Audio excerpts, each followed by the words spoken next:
मर जाए तो हमरा के। काजल हमारी बात सुनो। हम सब कुछ बर्दाश्त कर सकता नहीं, लेकिन सौत नहीं के बर्दाश्त कर सकत। छोड़ हमके। काजल, काजल हम तो हर कसम खा के कहता नहीं काजल, हम सिर्फ तो से प्यार करें काजल। और उस सब का जो हम अपना आँख से देख ले रहे नहीं। काजल, कब कब आँख के देखल भी झूठ हो जाला काजल। वो सब हमरा के कुछ नहीं के पता। छोड़ हमरा के।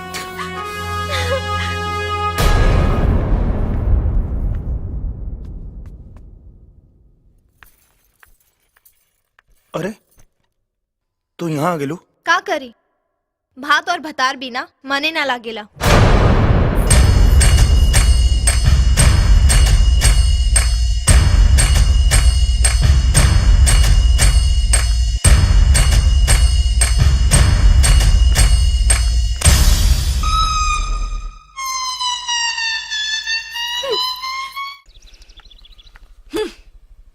ये का? ढंग से आँख खोल के पढ़ लो। हमनी के बर्बादी के इस्तेहार छपल बा में। कहाँ छपल बा भैया? अरे ससुरा दीपकवा तक घर ऑफिस बंगला कुल बेचाता। काल वो सारा प्रॉपर्टी बेच के सब पैसा लेके चल जाई और तू लोग यहाँ हाथ पे हाथ धर के बैठल रहा। हाँ,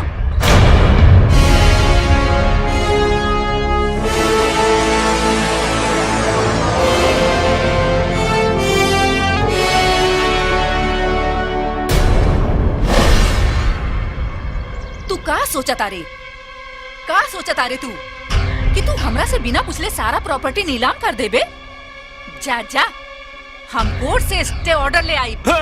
माता जी, तोहरा के का लागता हम कच्चा गोली खेलने बानी?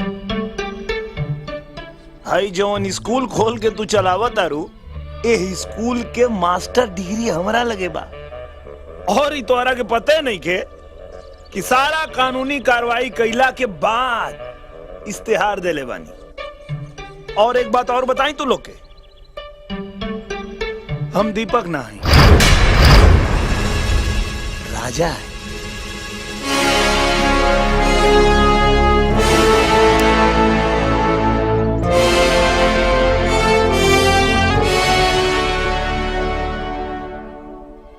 अब पता चल गया ना? अब दम बात बांस करो लो, ना तो बर्दाश्त करो लो।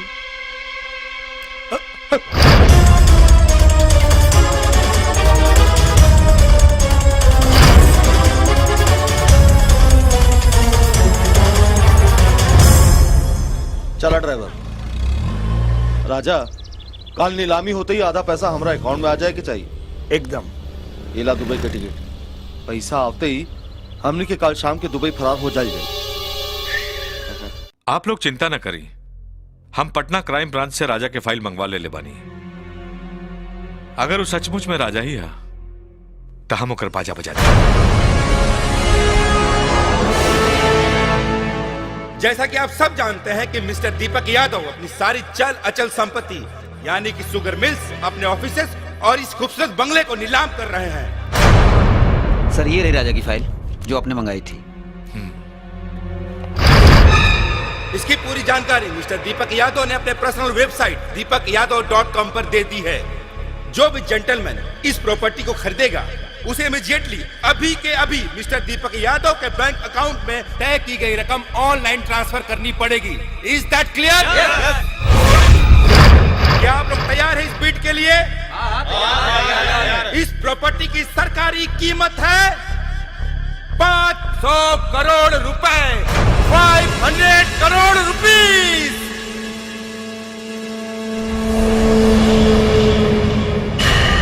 तो बीट शुरू की जाए। 550 करोड़, 550 करोड़ रुपए, 550 करोड़ एक, 600 करोड़,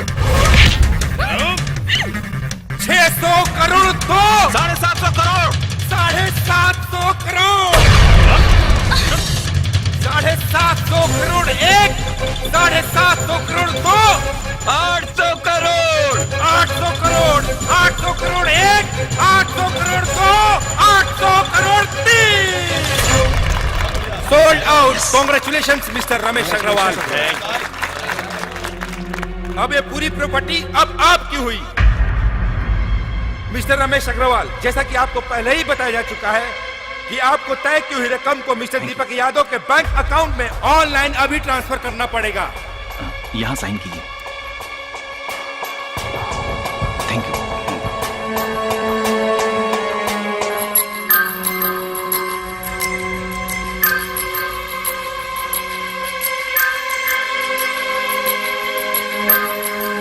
अभी कभी आधा पैसा हमारा अकाउंट में डाला। डालो तुम।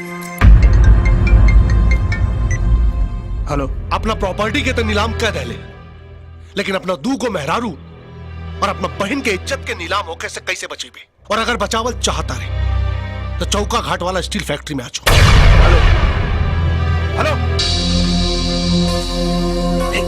कहा सोचा तारा? हमारे अकाउंट में पैसा डालो ना। हाँ, ऐसे तोर पोल पट्टी पूरा खुल गई बा राजा। अब तोरा के पूरा जिंदगी जेल में सड़ाई। ले चला कर दे।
आसमान में ठिकाना केहू के ना होला, ऊ कहीं के ना होला जे केहू के ना होला।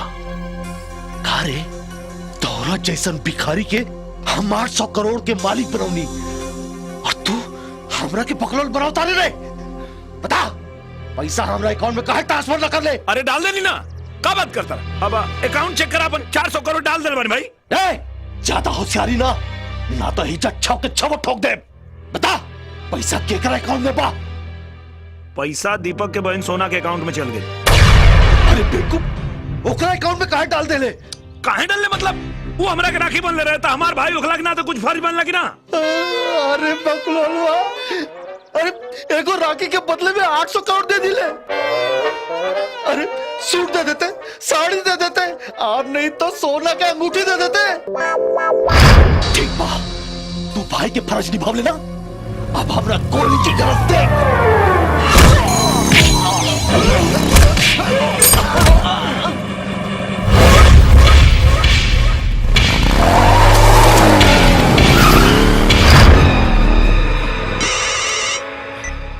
हाँ मुन्ना बोल। हाँ विशेष भाई, हो रजवा ने नीलामी के सारा पैसा दीपक का बहन के अकाउंट में ट्रांसफर कर देले बा। का बात करता है? ओकरा मुंह से हम खुद सुननी। हाँ काबिल भैया, अरे वो रजवा नीलामी के सारा पैसा दीपक के बहन के अकाउंट में ट्रांसफर करवा दिलस। का बात करत अरे तारा? सही कहा तानी, वो रजवा अपना मुंह से मुन्ना के बतौलस।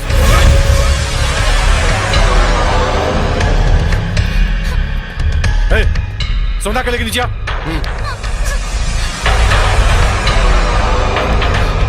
चल चल चल।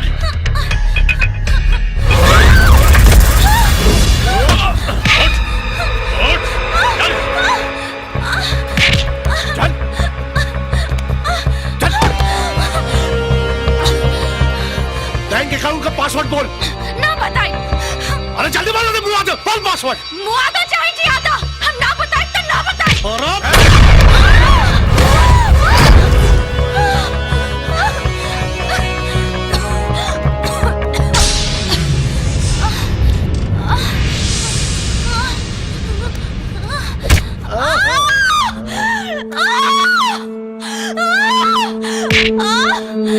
चाहे है? पासवर्ड बोल, पासवर्ड बोल, ना बताई। पासवर्ड बोल। ना बताई। बोल।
काजल की खोल दो।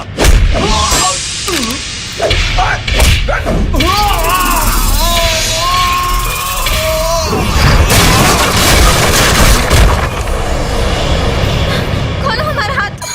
तू मर ही जी। अरे खोलो, अरे खोलो, अरे खोलो।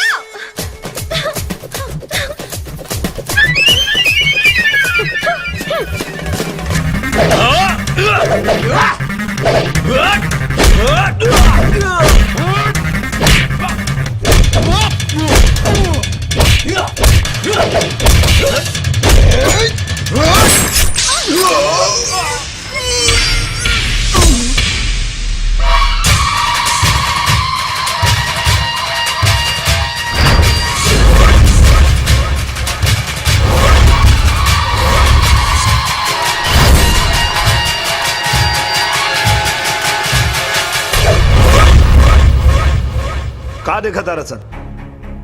हमरा के जिंदा देख के तोनी के हवा टाइट हो गइल का?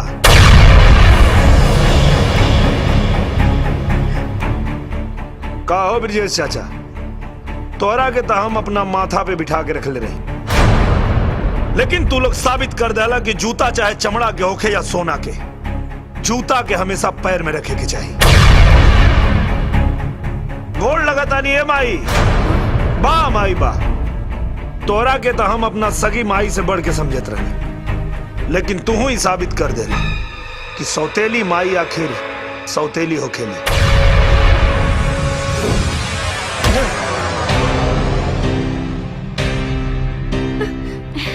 हम खुद बरगद बनकर छांव जमाने भर को बांटते रहे और हमारे अपने ही हमें रोज थोड़ा थोड़ा काटते रहे। तो हमरा मारे के तो बड़ा बढ़िया प्लान बनैले रहला, लेकिन वो कहावत सुन ले बड़ा ना, जाको राखे साइया मार सके न कोई। तो आर आदमी हमरा गलतफहमी में राजा पे अटैक कैले रहने।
तू ही दीपक हवा ना? हाँ, लेकिन तू क्या हुआ और हमके कैसे जाना था? हम तो हम सकल हैं और यही के फायदा उठा के हम तो पूरा प्रॉपर्टी हड़पे खातिर आए नहीं का। लेकिन कमाल ही बा कि तू अपन जान के बाजी लगा के हमार जान बचा लेला। इंसानियत भी कुछ चीज होला भाई, लेकिन गुंडा लोग के रहे पता ना हमरा के मारल चाहत रहे लो ना, तोहरा के ना, ये सब हमरा के मारे आए रहे सब काहे? ये तो पता नहीं के, ये तो पता लगावे के बा गुंडा लोग के रहे। एक तरीका बा कैसे ये आदमी हमनिए के कद काठी के बा, एकरा के तोहार कपड़ा पहना के तोहरा गाड़ी में डाल के खाई में फेंक दिया जाओ। दुनिया दीपक के मरल समझी और तोहार दुश्मन खोल के बाहर आ जाए। लेकिन तू हमार मदद काहे कल चाहता रहा? इंसानियत भी कोनो चीज होला भाई।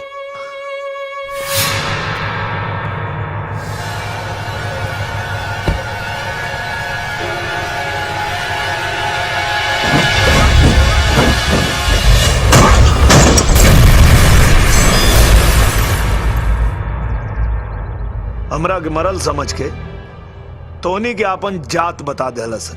हम और राजा मिलके तोहनी के औकात बता देनी है। ठीक से याद करो लोग, जब तोहनी लोग दीपक के मरल समझ के सोना पे अत्याचार करत रह लोग, तब तोहनी लोग के बैंड बजावे खातिर हम आयल रहनी।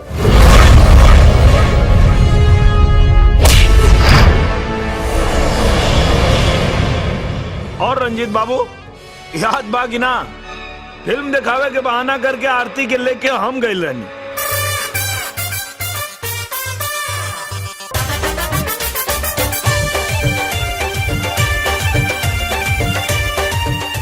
और आरती के मोटरसाइकिल पे बिठा के हम ले गए रहनी।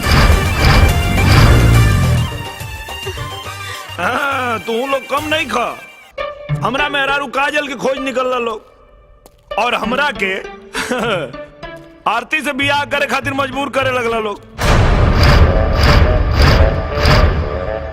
लेकिन तू लोग के जान के बहुत हैरानी हुई कि आरती से बियाह करे खातिर हामी भरले रहनी हम, लेकिन आरती के मांग में सिंदूर हम भरले रहनी।